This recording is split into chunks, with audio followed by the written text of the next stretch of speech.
जय हिंद। नमस्कार दोस्तों। तो दोस्तों आज की क्लास का हमारा प्रैक्टिस नंबर 4 होने वाला है, जो कि एसएससी एमटीएस या फिर सीएचएसएल के लिए बहुत ही इंपॉर्टेंट है। तो आज की क्लास का हमारा पहला क्वेश्चन है, जो है किस मुगल बादशाह के शासनकाल में चित्रकला अपनी चरम सीमा पर पहुंच गई थी। तो दोस्तों वह मुगल बादशाह था जहांगीर। जहांगीर के शासनकाल के दौरान जो चित्रकला थी वो अपनी चरम सीमा पर थी। यानी कि हमारे पहले क्वेश्चन का ऑप्शन ए है, जो कि बिल्कुल सही है। क्वेश्चन नंबर 2 है, हुमायूंनामा पुस्तक की रचना किसने की थी।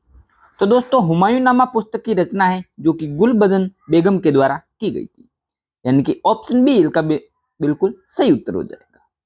प्रश्न 3 है, किस गुप्त शासक ने नालंदा विश्वविद्यालय की स्थापना की थी। तो दोस्तों वह गुप्त शासक था कुमारगुप्त, जिसके द्वारा नालंदा विश्वविद्यालय की स्थापना की गई। तो इस क्वेश्चन का ऑप्शन सी है, जो कि बिल्कुल करेक्ट है। अगला प्रश्न है, भगवान विष्णु को समर्पित पुरी का जगन्नाथ मंदिर किस भारतीय राज्य में स्थित है। तो दोस्तों भगवान विष्णु को समर्पित जो कि पुरी का जगन्नाथ मंदिर है, वह है उड़ीसा राज्य के अंदर स्थित है। यानी कि क्वेश्चन नंबर 4 का ऑप्शन ए है, जो कि बिल्कुल सही है। अगला प्रश्न है, शून्य की खोज का श्रेय किसे दिया जाता है, जिन्होंने शून्य की खोज की और पूरी गणितीय संरचना को ही बदल दिया। तो दोस्तों शून्य की खोज का श्रेय है जो कि आर्यभट्ट को जाता है। यानी कि इस क्वेश्चन का ऑप्शन सी है, जो कि बिल्कुल सही है। नेक्स्ट क्वेश्चन है, तराइन का प्रथम युद्ध किनके बीच हुआ था। तो दोस्तों तराइन का प्रथम युद्ध है जो कि पृथ्वीराज चौहान और मोहम्मद गोरी के बीच में लड़ा गया था। यानी कि ऑप्शन ए है, जो कि बिल्कुल सही उत्तर है। नेक्स्ट क्वेश्चन है, अजंता की गुफाओं में अंकित चित्रकारी किस धर्म से संबंधित है। तो दोस्तों अजंता की गुफाओं के अंदर जो प्रसिद्ध जो अंकित चित्रकारी है वह बौद्ध धर्म से रिलेटेड है। यानी कि ऑप्शन डी इसका बिल्कुल सही उत्तर है। अगला क्वेश्चन है, निम्नलिखित में से किसने गुप्त वंश की स्थापना की थी। तो दोस्तों श्रीगुप्त के द्वारा गुप्त वंश की स्थापना की गई थी। यानी कि ऑप्शन ए इसका बिल्कुल सही हो जाएगा। क्वेश्चन नंबर 9, भारत में डाक सूचकांक प्रणाली या फिर पिन कोड प्रणाली का शुभारंभ किस वर्ष हुआ था। तो दोस्तों भारत में जो डाक सूचकांक प्रणाली है इसका शुभारंभ है जो कि 1972 के अंदर हुआ था। यानी कि ऑप्शन सी इसका सही उत्तर है। नेक्स्ट है, भारत में रेल मार्ग की कुल लंबाई कितनी है। तो दोस्तों भारत के अंदर जो रेल मार्ग की कुल लंबाई है वह है 63,974 किलोमीटर। यानी कि ऑप्शन बी इसका सही आंसर है। नेक्स्ट क्वेश्चन है, भारत में प्रथम विद्युत रेल किस वर्ष चली थी।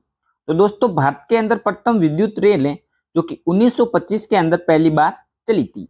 यानी कि ऑप्शन डी इसका बिल्कुल सही उत्तर है। नेक्स्ट क्वेश्चन है, पृथ्वी तल के कितने प्रतिशत भाग पर महाद्वीपों का विस्तार पाया जाता है। तो दोस्तों पृथ्वी तल के जो कुल भाग है वह है 29.2% भाग पर महाद्वीपों का विस्तार है। यानी कि ऑप्शन बी इसका बिल्कुल सही उत्तर हो जाएगा।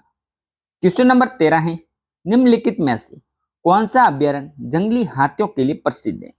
तो दोस्तों वह अभ्यारण्य पेरियार वन्यजीव अभ्यारण्य जो कि जंगली हाथियों के लिए प्रसिद्ध है। यानी कि इस क्वेश्चन का ऑप्शन ए बिल्कुल सही उत्तर है।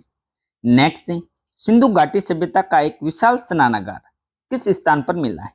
तो दोस्तों सिंधु घाटी सभ्यता का एक विशाल स्नानागार है जो कि मोहनजोदड़ो स्थान पर मिला है। यानी कि ऑप्शन बी इसका बिल्कुल करेक्ट है। नेक्स्ट क्वेश्चन है, निम्नलिखित में से कौन कोयले की सर्वोत्तम किस्म है। तो दोस्तों एंथ्रेसाइट जो कि कोयले की सर्वोत्तम किस्म मानी जाती है। यानी कि ऑप्शन ए इसका सही उत्तर है। नेक्स्ट है, भारतीय इतिहास में बाजार मूल्य नियंत्रण पद्धति की शुरुआत किसके द्वारा की गई थी। तो दोस्तों भारतीय इतिहास में बाजार मूल्य नियंत्रण पद्धति है जो इसकी शुरुआत है वो अलाउद्दीन खिलजी के द्वारा की गई थी। यानी कि ऑप्शन बी इसका बिल्कुल करेक्ट आंसर है। नेक्स्ट क्वेश्चन है, निम्नलिखित में से किस खेल में फ्री थ्रो शब्द का प्रयोग किया जाता है। तो दोस्तों बास्केटबॉल के अंदर फ्री थ्रो शब्द का उपयोग किया जाता है। यानी कि ऑप्शन सी हमारा बिल्कुल सही उत्तर हो जाएगा।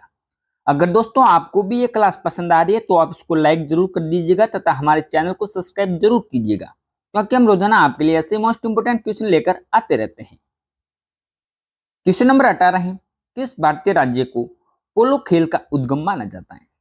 तो दोस्तों पोलो खेल का उद्गम है वह माना जाता है मणिपुर राज्य को। यानी कि ऑप्शन डी हमारा इस क्वेश्चन का बिल्कुल सही उत्तर हो जाएगा। क्वेश्चन नंबर 19 है, विक्रम साराभाई अंतरिक्ष केंद्र कहां पर स्थित है? तो दोस्तों विक्रम साराभाई अंतरिक्ष केंद्र है जो कि त्रिवेंद्रम के अंदर स्थित है, यानी कि ऑप्शन ए इसका सही उत्तर है। क्वेश्चन नंबर 20, क्रिकेट पिच में पॉपिंग क्रीज और स्टंप के बीच दूरी कितनी होती है? तो दोस्तों क्रिकेट पिच में पॉपिंग क्रीज और स्टंप के बीच दूरी होती है वह होती है 4 फीट, यानी कि ऑप्शन बी हमारा इसका सही उत्तर हो जाएगा। नेक्स्ट है, भारत का प्रथम परमाणु ऊर्जा रिएक्टर कौन सा है? तो दोस्तों भारत का प्रथम परमाणु ऊर्जा रिएक्टर है वह है अप्सरा, यानी कि ऑप्शन सी इसका बिल्कुल करेक्ट आंसर है। नेक्स्ट है, भारतीय अंतरिक्ष अनुसंधान संगठन का मुख्यालय कहां पर स्थित है? तो दोस्तों भारतीय अंतरिक्ष अनुसंधान संगठन का जो मुख्यालय या फिर हेडक्वार्टर है वह बेंगलुरु के अंदर स्थित है, यानी कि ऑप्शन बी हमारा करेक्ट आंसर है। नेक्स्ट है, निम्नलिखित में से किस रोग की पहचान करने के लिए एलिसा परीक्षण किया जाता है? तो दोस्तों एड्स रोग की पहचान करने के लिए एलिसा परीक्षण का उपयोग किया जाता है, यानी कि ऑप्शन डी हमारा बिल्कुल करेक्ट आंसर है। अगला प्रश्न है, 2011 की जनगणना के अनुसार भारत की नगरीय जनसंख्या भारत की कुल जनसंख्या का लगभग कितना प्रतिशत भाग है? तो दोस्तों वह है 28%, यानी कि ऑप्शन सी है जो कि हमारा बिल्कुल सही आंसर है। अगला प्रश्न है, सूचना की सबसे छोटी इकाई को क्या कहते हैं जिसे कंप्यूटर समझ और प्रोसेस कर सकता है? तो दोस्तों सूचना की जो सबसे छोटी इकाई है उसको हम बिट बोलते हैं और जिसका कंप्यूटर है समझ और प्रोसेस कर सकता है, यानी कि ऑप्शन ए है हमारा इसका बिल्कुल सही उत्तर है। क्वेश्चन नंबर 26 है, भारतीय संविधान में नागरिकों को कितने मूल अधिकार दिए गए हैं?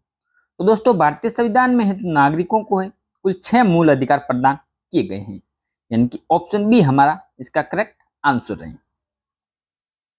क्वेश्चन नंबर 27, भारत में दक्षिण पश्चिमी मानसून में सबसे ज्यादा वर्षा होती है, यह मानसून सबसे पहले किस राज्य में प्रवेश करता है? तो दोस्तों यह मानसून है जो कि केरल राज्य के अंदर प्रवेश करता है, यानी कि भारत में दक्षिण पश्चिम मानसून है जो कि केरल के अंदर सबसे ज्यादा वर्षा करवाता है, यानी कि इस क्वेश्चन का हमारा ऑप्शन नंबर डी है जो कि बिल्कुल सही उत्तर है। नेक्स्ट है, दूरदर्शन में रंगीन प्रसारण किस वर्ष आरंभ हुआ था? तो दोस्तों दूरदर्शन में जो रंगीन प्रसारण है वो सन 1982 के अंदर आरंभ हुआ था, यानी कि ऑप्शन बी बिल्कुल करेक्ट है। नेक्स्ट है, विश्व वन्य जीव कोष द्वारा किस पशु को प्रतीक चिन्ह के रूप में लिया गया है? तो दोस्तों विश्व वन्य जीव कोष के द्वारा जो कि पांडा नाम का पशु है इसको प्रतीक चिन्ह के रूप में लिया गया है, यानी कि ऑप्शन सी है जो कि हमारा बिल्कुल करेक्ट आंसर है।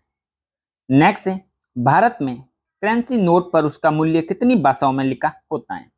तो दोस्तों भारत के अंदर जो करेंसी नोट है उसका मूल्य है कि उस नोट पर कुल 17 भाषाओं के अंदर लिखा होता है, यानी कि क्वेश्चन नंबर 30 का ऑप्शन डी बिल्कुल सही उत्तर है। नेक्स्ट है, जून से सितंबर के दौरान तैयार होने वाली फसलें क्या कहलाती हैं? तो दोस्तों जो फसलें जून से सितंबर के दौरान तैयार होती हैं उनको हम खरीफ की फसल बोलते हैं, यानी कि ऑप्शन बी इसका बिल्कुल सही उत्तर है। नेक्स्ट है, स्वतंत्रता के बाद देशी रियासतों के एकीकरण का उत्तरदायित्व किसे दिया गया था? तो दोस्तों स्वतंत्रता के बाद जो देशी रियासतों के एकीकरण का उत्तरदायित्व है वह सरदार वल्लभ भाई पटेल को सौंपा गया था, यानी कि ऑप्शन डी हमारा बिल्कुल सही उत्तर है। नेक्स्ट है, सन 1815 ईस्वी में कलकत्ता में आत्मीय सभा की स्थापना किसने की थी? तो दोस्तों सन 1815 के अंदर कलकत्ता के अंदर आत्मीय सभा की स्थापना राजा राम मोहन राय के द्वारा की गई थी, यानी कि क्वेश्चन नंबर 33 का ऑप्शन है ए है जो कि बिल्कुल सही उत्तर है। नेक्स्ट है, नीरज चोपड़ा का संबंध किस खेल से है? तो दोस्तों नीरज चोपड़ा जो कि हाल ही में चर्चा में रहे थे क्योंकि इनको गोल्ड मेडल मिला था, तो दोस्तों नीरज चोपड़ा है जो कि जेवलिन थ्रो नामक खेल से रिलेटेड है, यानी कि ऑप्शन बी है जो कि हमारा बिल्कुल सही हो जाएगा। क्वेश्चन नंबर 35 जो है, किस मुगल शासक ने सिख गुरु तेग बहादुर की हत्या करवा दी थी? तो दोस्तों इस क्वेश्चन का आंसर आपको कमेंट के अंदर देना है। तो दोस्तों आज की क्लास के अंदर हमने कुल 35 क्वेश्चन रखे थे, इनमें से आपने कितना स्कोर किया है ये कमेंट के अंदर जरूर बताइएगा। अगर दोस्तों आपको क्लास पसंद आई तो आप इसको लाइक कर दीजिएगा तथा हमारे चैनल को सब्सक्राइब जरूर कीजिएगा, क्योंकि हम रोजाना आपके लिए ऐसे मोस्ट इंपोर्टेंट क्वेश्चन लेकर आते रहते हैं। तो फ्रेंड्स हम मिलते हैं आपसे ऐसे मोस्ट इंपोर्टेंट क्वेश्चनों के साथ नेक्स्ट क्लास के अंदर।